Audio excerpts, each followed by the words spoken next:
네, 우원식 국회의장님의 회견문 지금부터 듣겠습니다. 오늘 아침에 한덕수 국무총리가 담화를 발표하면서 저를 거론해서 이야기했기 때문에 이번 일에 대한 저의 입장을 밝히는 게 옳겠다 싶어서 기자회견을 자청했습니다. 회견문을 읽겠습니다. 존경하는 국민 여러분, 우원식 국회의장입니다. 오늘 한동훈 국민의힘 대표와 한덕수 국무총리의 담화에는 헌법도 국민도 없습니다. 대한민국의 주권은 국민에게 있고 모든 권력은 국민으로부터 나온다. 헌법 제1조 2항입니다. 권력은 대통령 주머니 속에 있는 것이 아닙니다. 그 권한의 이항 역시 대통령 임으로 정할 수 없습니다. 대통령 권력의 부여도 권한의 이항도 국민에게서 나오는 것이고 그 절차는 헌법과 국민 주권의 원칙에 따라야 합니다. 대한민국 헌법은 대통령이 헌법과 법률을 중대하게 위반했을 때 대통령의 권한을 정지시키고 직에서 물러나게 하기 위한 절차를 규정하고 있습니다. 탄핵 절차입니다. 탄핵은 대통령의 직무를 중단시키는 유일한 법적 절차입니다. 헌법은 대통령이 직무를 수행할 수 없을 때 권한을 대행하는 절차 역시 정하고 있습니다. 위헌적 비상계엄에 대한 헌법적 책임을 묻는 헌법적 절차에는 참여하지 않은 채로 그 누구도 부여한 바 없는 대통령의 권한을 총리와 여당이 공동 행사하겠다고 하는 것은 명백한 위헌입니다. 이런 방식으로는 작금의 사태를 수습할 수 없습니다. 나아가 공동 담화 발표 등을 통해 위헌적 행위가 마치 정당한 일인 것처럼 국민을 호도하는 것은 국민 주권과 헌법을 무시하는 매우 오만한 일입니다. 국회의장으로서 경고합니다. 지금 당장 헌법에 없는 일체 행위를 중단하십시오. 국민이 동의하고 납득할 수 있어야 국정은 안정될 수 있습니다. 군경을 포함한 모든 공직자들은 헌법과 법률이 정한 바에 따라 정의취해서 맡은 바 직분에 충실하기 바랍니다. 국민과 세계가 지금 대한민국의 책임자가 누구냐고 묻고 있습니다. 국회의장도 그것이 누구인지 답하기 어렵습니다. 대통령의 직무를 즉각 중단시키고 현재의 불안정한 국가적 사태의 해결을 위한 여야 회담을 제안합니다. 이상입니다. 네, 그래서 질의응답 시간을 갖겠습니다. 질문 있으신 언론인들께서는 먼저 손을 들어주시고요. 질문에 앞서서 소속하고 성함을 말씀해 주시면 감사하겠습니다. 그 아침에 한덕수 총리와 한동훈 대표 회담 후에 한덕수 총리가 저에게 전화를 했습니다. 그래서 오늘 담화 중에 있었던 그것과 같이 저를 찾아와서 협력을 당부한다.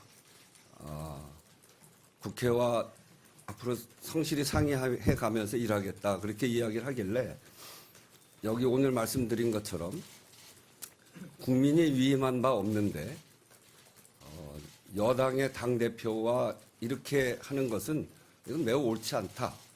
그래서 인정할 수 없다. 그렇게 대답을 했습니다. 네, 질문이요?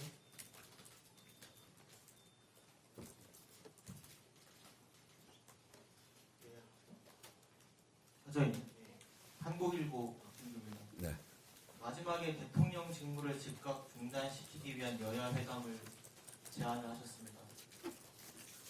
헌법에서는 직무수행 불가 조건으로 벌이나 사고를 규정하고 있고 벌위는 사망이나 파면이 아니면 안 되는 것 같고 사고에 해당을 해야 뭔가 직무 정지가 될 것 같은데 여야 회담에서 뭐 이렇게 대통령이 지금 사고의 상태에 놓여 있다고 규정하면 그게 직무 정지가 되는 것인지. 아니 그렇지 않고요. 어제와 같은 탄핵 절차가 그 국회에서 표결을 통해서 해결되지 않았잖아요.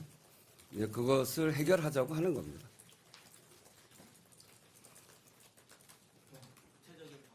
구체적인 보강이 어떤 말씀하실 건지. 아니 그러니까 이제 어제 그렇게 그 탄핵 절차에 참여하지 않고 오늘 국무총리와 한동훈 대표가 한 것은 그것은 위헌이다. 그래서 탄핵 절차를 마무리하고 탄핵 절차 우리 헌법에 다 있기 때문에 그거를 마무리하고 그리고 현재 불안정한 국가적 사태를 해결해 나가기 위한 여야 회담이죠. 네, 다음 질문 받겠습니다. 네, MBC 김재인 기자라고 합니다. 그 민주당은 윤석열 대통령이 탄핵이 될 때까지 계속 일주일 단위로 표결 처리에 나서겠다는 방침인데 지금 여당의 입장 변화가 없는 이상 당분간 이 상황이 계속해서 지속될 걸로 보이거든요. 근데 의장께서는 이 상황이 장기적으로 진행이 됐을 때 어떤 대응 방향을 가지고 계신지 어떻게 대응하실 계획이신지 좋습니다. 우선 이제 국회 운영은 국회의장이 여야 협의로 진행하는 것이죠. 그래서 근데 아직까지 그것과 관련한 야당의 제안을 받은 바는 없습니다. 단지 제가 오늘 말하고 싶은 것은 국민도 그렇고 세계도 그렇고 대한민국의 책임자가 누구냐, 대한민국은 누가 최종 결정을 하느냐에 대해서 답변하기 매우 어렵습니다. 이런 상황은 국가적으로 매우 큰 불행을 야기하게 됩니다. 그래서 이렇게 가는 것은 옳지 않다. 우리가 그동안 쌓아온 대한민국의 그동안의 노력이 얼마나 컸고 그게 얼마나 큰 성과를 냈는데 책임자를 분명하게 하지 않는 그런 불안정성을 언제까지 유지할 수 있겠나. 아마 국민이 용납하지 않을 거라고 봅니다. 그런 점에서 국회의장은 국민이 판단하는 그 판단이 존중될 수 있도록 국회를 운영해 나갈 것입니다.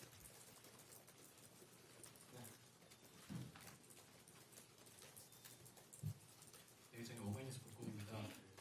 오늘 회동을 두고 대통령 권한을 위반받아서 결정을 하겠다는 게 헌법에 좀 2차 쿠데타라는 비판이 야권에서 이어지고 있는데 의장님께서도 이번에 두 사람의 공동 담화 내용이 2차 쿠데타에 해당한다고 보시는지 여쭤보겠습니다. 저는 뭐 그런 표현을 쓰지 않습니다. 단지 오늘 이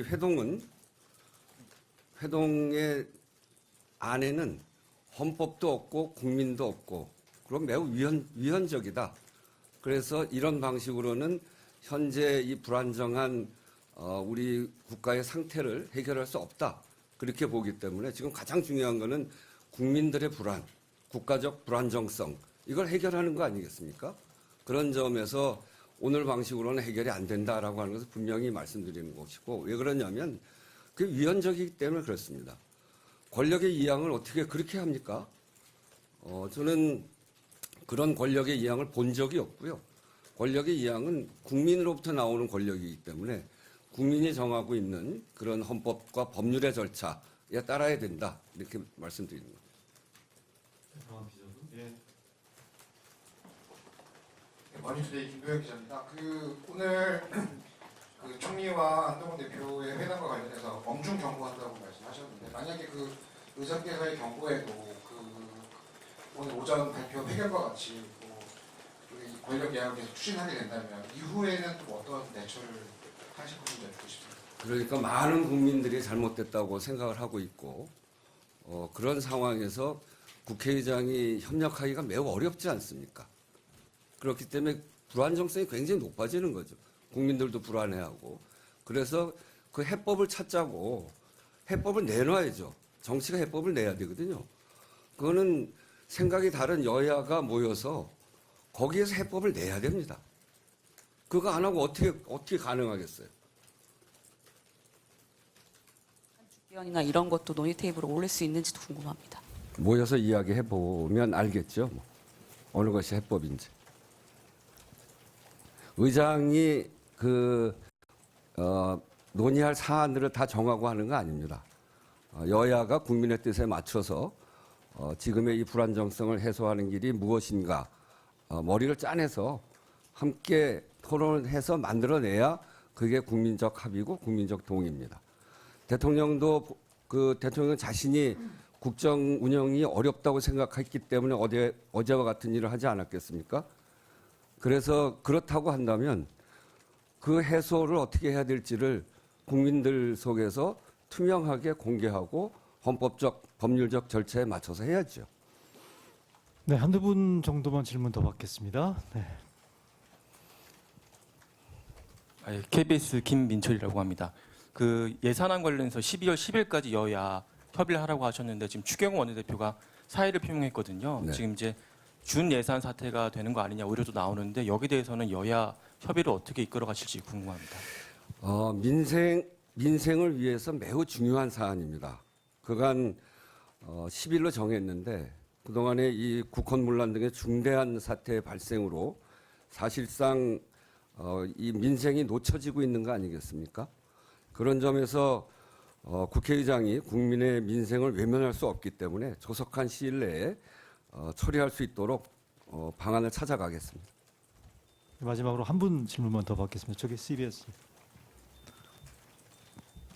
그 여야 회담 제안하신 게 이제 당 대표끼리의 회담 제안하신 건지랑 그리고 민주당에서는 어쨌든 내란 뭐 정당으로 국민의힘을 규정하고 있는데 따로 같이 협의 테이블에 오를 수 있을지 이거를 의사를 전달받으신 게 있으실까요 혹시? 아니 뭐 그런 거는 뭐 의사 전달받은 건 전혀 없고요.